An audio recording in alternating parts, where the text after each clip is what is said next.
할렐루야. 멜번 한인장로교회 성경 통독반에 오신 여러분을 예수 그리스도 이름으로 환영하고 축복합니다. 오늘은 20번째 강의인 잠언에 대해서 알아보도록 하겠습니다.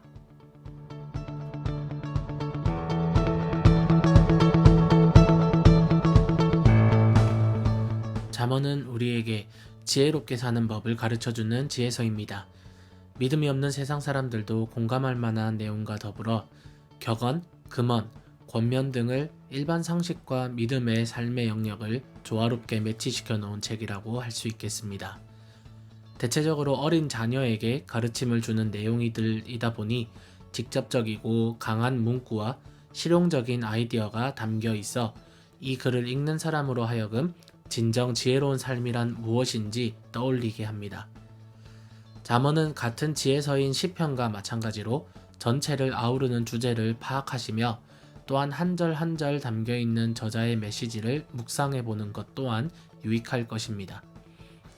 잠언의 히브리어 마샬은 비교하다라는 의미를 가지고 있습니다.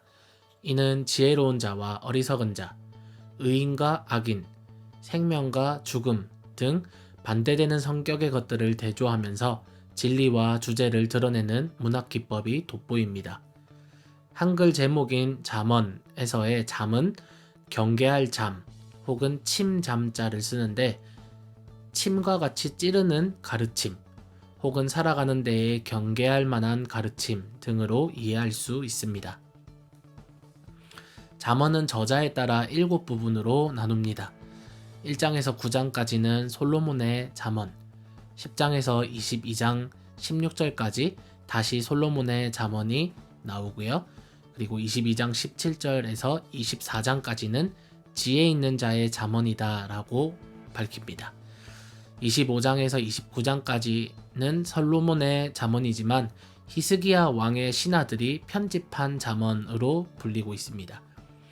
30장은 아굴의 잠언이며 31장은 르무엘 왕의 잠언, 그리고 31장 10절에서 31절은 익명의 현숙한 여인의 잠언인데 이 22개의 행을 시작하는 문자가 히브리어 알파벳 순서를 따르는 아크로스틱이라는 문학적 형식을 가지고 있습니다. 잠언의 기록 목적은 1장 2절 7절에서 잘 나와 있습니다.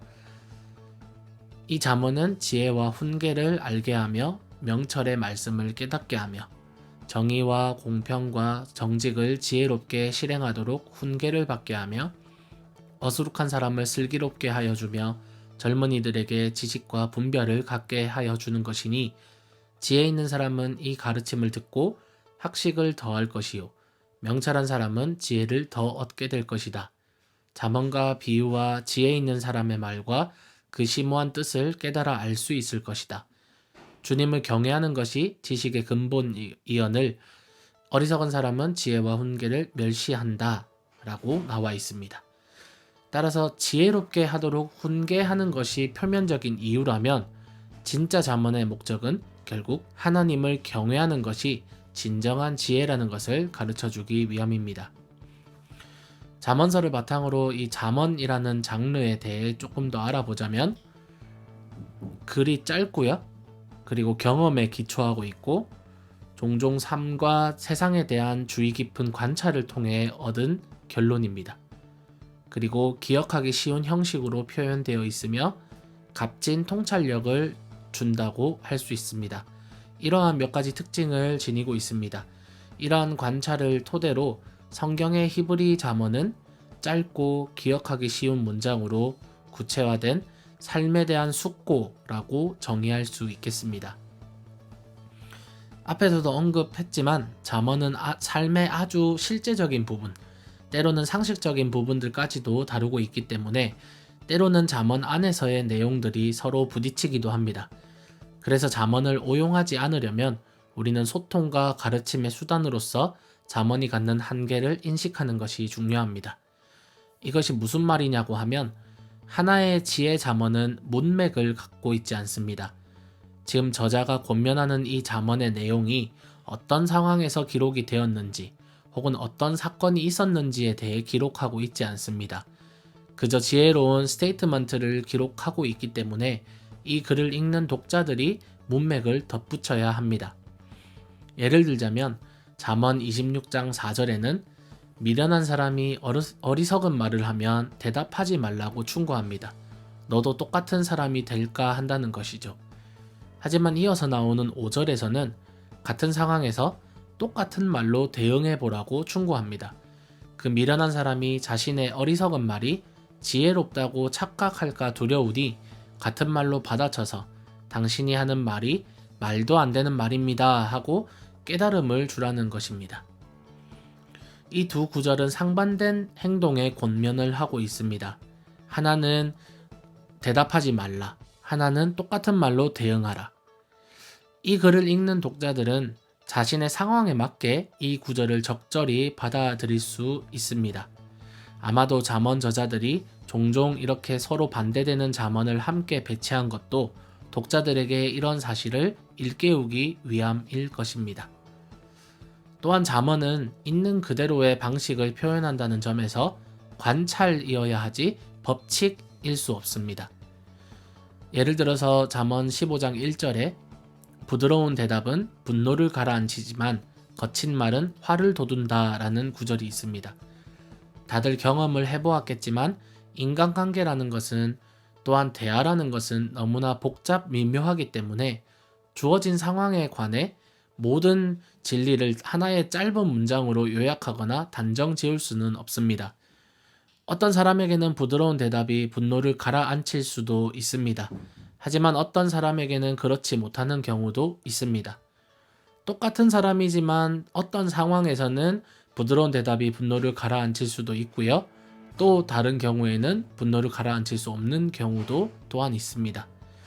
이것을 가지고 왜 하나님의 말씀에 오류가 있느냐고 하는 것이 아니라 지혜로운 사람은 인간 삶의 이러한 부분을 잘 알고 있어서 적절한 분별력을 가지고 잠언을 읽고 받아들일 것입니다. 잠언에는 정말 다양한 상황들, 주제들에 대한 지혜들이 등장합니다. 악한 무리와 어울리는 것, 훈계와 보상, 효도, 위선적인 믿음, 무절제함, 이웃과의 관계, 결혼관계, 교만함, 나태함, 말의 위험성, 술취함, 뇌물과 돈, 분노 등의 넓은 주제들을 다루고 있습니다. 특별히 말의 위험성에 대해서 말을 아끼라, 말을 조심하라 라는 그러한 잠언들이 계속해서 등장하는 것으로 보아서 사람이 살아가는 이 삶의 현장에서 말이 가지고 있는 위험성 그리고 또한 말의 힘이 크다라는 것을 우리가 또한 엿볼 수 있습니다.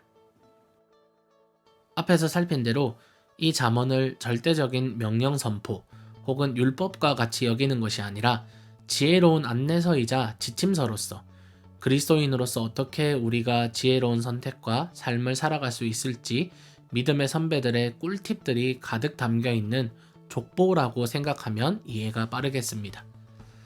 한국에서 대학을 다니신 분들은 족보에 대해 아실 겁니다. 선배 학번들이 시험에 나오는 요점들만 정리해 놓고 때로는 실제 기출 문제들을 정리해 놓은 대대로 비밀스럽게 내려오는 책이 바로 족보라고 하는데요.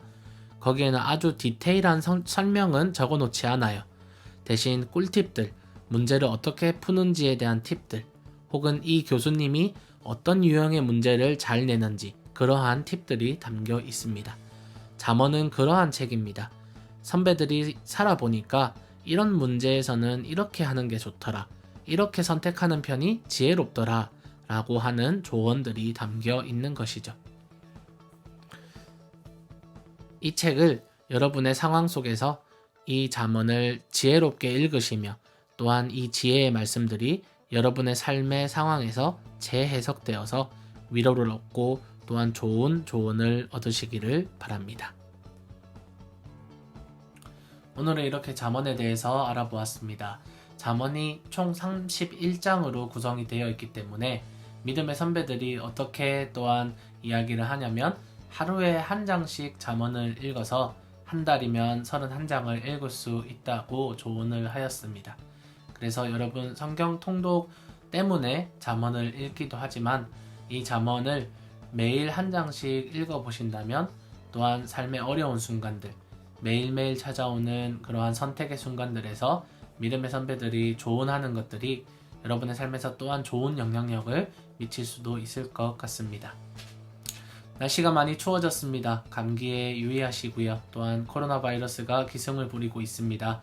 여러분의 건강에 유의하시고 특별히 이 시간 하나님의 말씀과 또한 가까워지는 시간이 되기를 소망합니다. 감사합니다.